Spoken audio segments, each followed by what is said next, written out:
But we start with the main event. Now, we had him on the couch, BC. The very first RSD, well, the new branded one, was with Glover Teixeira. He, of course, will be defending his title against Jiri Prochazka. BC, what is your overall sense? Let's just start with the pay-per-view in Singapore. You can't say it's a bad fight. You can't say that the co-main event is a bad fight. But they're obviously in Singapore, yes, to better promote the UFC brand out in Southeast Asia. Okay, fair enough. And they're, as I just mentioned, they're going to be doing better than one really ever has, at least from a gate perspective. But this is not in terms of the star power, the creme de la creme of what fight fans really crave. I don't know that it offers them anything, or at least not anything. It doesn't offer them much there. Fair or unfair? Unfair. I could make the argument that 275, although not as deep as the 276 International Fight Week card in a few weeks, is actually a better offering because, Luke, of those two title fights on top and the must-see rematch between the former champions at women's strawweight. And, of course, knowing that that's also potentially a number one contender fight. Luke, I kind of feel like I'm a little bit more excited about this weekend's card, even though it's flown under the radar because of Singapore, because the main event doesn't have that, that one viral force that's sort of taken over in terms of promoting it. Am I wrong to say I kind of like 275 a little bit better, even though the depth is not here? You're trying to say that the people of Singapore are getting a raw deal, Luke? I don't agree with you. No. Let me be clear about that. So maybe I misspoke or didn't articulate myself correctly. Here's what I mean to say. I don't mean to say that there's no quality to the card. There is extraordinary quality to the card, and for that reason, it probably does deserve to be on pay-per-view. I guess what I mean is, when we think about pay-per-view, we also think about an audience that we have a fraught relationship with, which is the casual fan, right? So I think for hardcore fans, there's certainly a lot to like here, but I don't think in terms of what is considered more popular that this will do the same kind of numbers as UFC 276. Right. Now, the one caveat, of course, is it's harder to get Americans to buy a fight that's in Singapore versus one that's in Las Vegas. Okay, so it's apples to oranges in that sense. But you would agree with that take. Not speaking about the quality, just speaking about to what extent it pulls in that outside audience that's a little bit fickle at times. Yeah, I mean, you do have a potentially local Southeast Asia product in Zhang Weili in a very important fight, so that helps. But in the co-main and the main, do you have one person you're buying a pay-per-view for? No. Nor do you have one fight you're buying a pay-per-view for. Yet, I'll say this, Luke, I still really like this main event. I actually really like the co-main event, given who Shevchenko has access to. So overall, no, it's not going to, but it does possess some things that I think 276 is lacking, and I'm very much looking forward to it this weekend. Luke, can I tell you something about the main event that I'm most dialed in on? Please. So normally, we do Wednesday storylines. We'll get into the X's and O's on Fridays, and we will get into the X's and O's on Fridays. But I do want to ask you the storyline part, which is also kind of X's and O's related. I think when this fight got booked, right, we loved Glover winning the championship. In fact, if you haven't seen him on RSD, on our couch, check it out, please, because you don't get to see Glover in that type of setting for that long, explaining how he got here, who he is. I mean, the guy's solid. We love him. But when we heard Jiri Prochazka, true or false, Luke, we're like, oh, brother, I guess it's one and done for the ageless one, right? Because this hammer's coming on.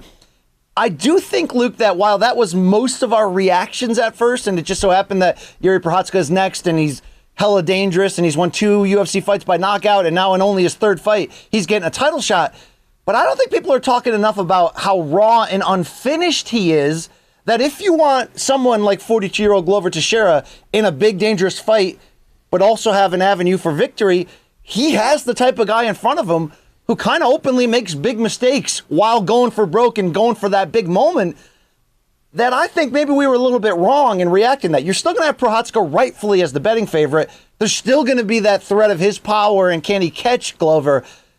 But, dude, how about speaking to the fact that Glover's game right now, as a veteran, is so efficient and so ground heavy that it's almost set up to find the mistake of the younger aggressive fighter and capitalize on it. And from that point of view, I'm actually really excited about this fight from a style clash standpoint. It's funny you mentioned this. So I don't talk to a lot of fighters via text a whole lot these days, a little bit here and there, not much. But I actually speak to a lot of coaches all the time. I just seem to connect with them a little bit better, probably because I'm an old dirtbag. But the reality is I had 2 very, very high-profile coaches tell me almost identically the same thing. Not quite what you said, but they said it this way, that basically, I'll paraphrase, that if Glover can avoid being cracked by something crazy, which you would agree, that's probably one of the more real threats of Prochazka. He is athletic. He is strong. He is durable for now anyway.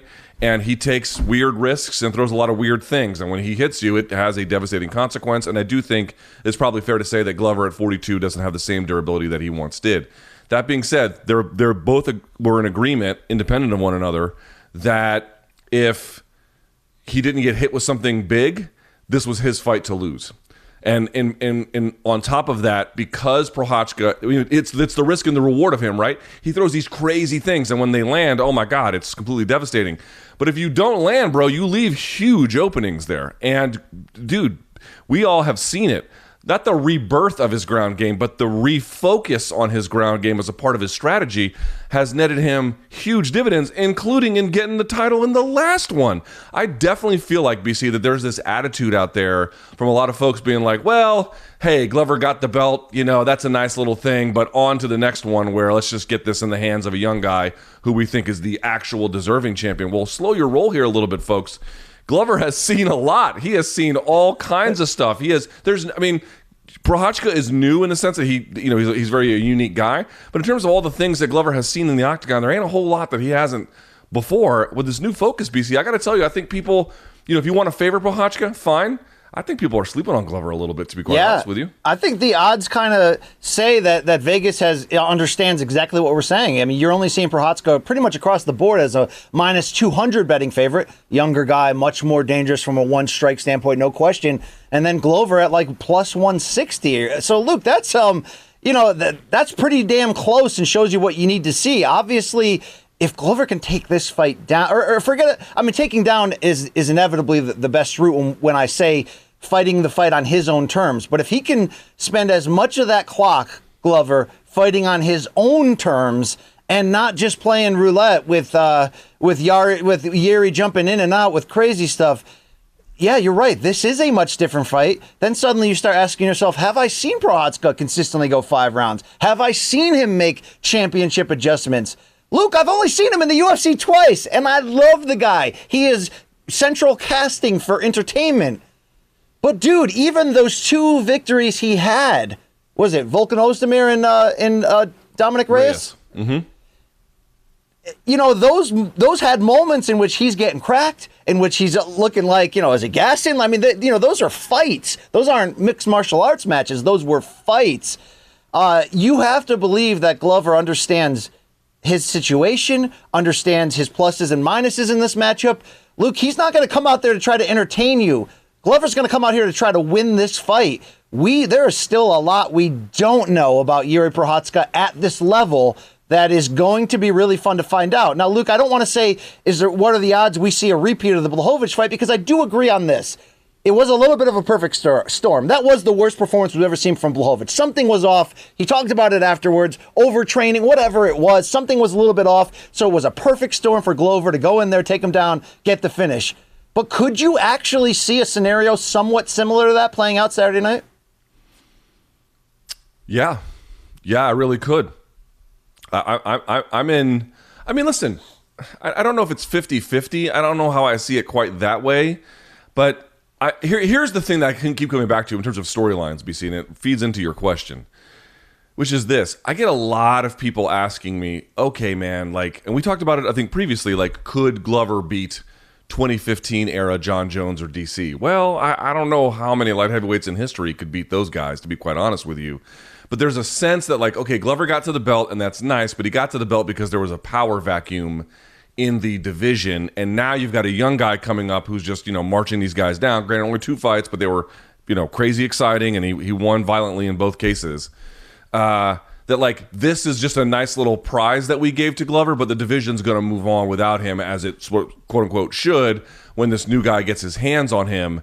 And I have to tell you, what does it say if Glover actually beats Jiri? What does it say about the division? What does it say about him if he's able to get this done, which you and I are both agreeing is hardly a remote possibility? I honestly think people believe that this is just, we're going to turn the page on the Glover Teixeira story and it's going to be all Jiri, which of course it could be. It very well could be. But at the same time, this presumed sense of inevitability that people keep asking me about, like this is some kind of accident, I don't think really speaks to the reality of what is going to be happening on Saturday.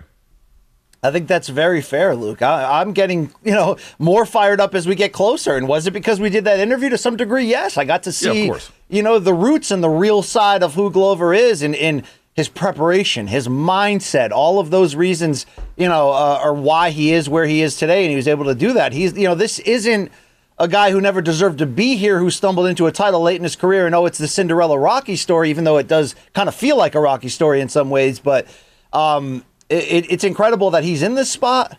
I don't know if he's the Brazilian Randy Couture, Luke, but this does feel good in that regard. But, man, he can win this on Saturday, so I want to see. But he also can get the lights turned off pretty quickly like he once did against Rumble Johnson in spectacularly bad fashion. So all will be in play, a very exciting main event here. Anything else you're looking towards into this storyline, the stakes, what's next, anything else, Luke? Yeah, for UFC, what if Prochazka does win? I'm not going to say he's hard to promote, but he's a weirdo. When you think about weird champions, he's going to be close to the top of that list, actually, because most of the time guys get up there, and yes, of course, if you're a champion, you might have a screw loose anyway about how dogged and determined you are and, that kind of a thing. But in terms of just being an all-around, total eccentric guy, the UFC doesn't have a whole lot of these. You can say what you want about Izzy being eccentric, and of course, to some extent, that's true. But this guy is on another level beyond that, including into his fight style. Izzy has a very, very thoughtful, coordinated fight style. This guy is just the Tasmanian devil.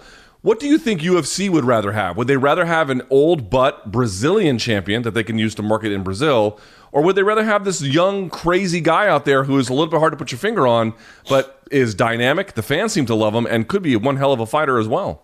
Yeah, I think I'd go with the latter, Luke. I think they'd want the crazy knockout guy. What Jiri represents is sort of a character. He's like a ninja in a movie. I mean, there's just something uniquely odd and weird, but yeah, that's marketable, even if he doesn't come from the States and isn't a big trash talker. I mean, he got the ridiculous hair. He's actually a very fun interview. I really enjoyed talking to him ahead of the Reyes fight. But yeah, Luke, I think they would want the latter, and I don't know if Glover's ready to give that away. So, nothing like, hey, go travel to Singapore for your first title defense. This is not going to be easy. There's nothing easy about this across the board for Glover. But he does seem to, other guys in his spot, you'd go, oh, man, they're old, they're vulnerable. I don't look at him as that vulnerable, Luke. I understand Prochazka can knock anyone out. I don't actually look at Teixeira as having, even with the age and all that durability issues, I don't think he's a guy who makes big mistakes. I really look at him as solid an old, still viable fighter as really we've ever seen.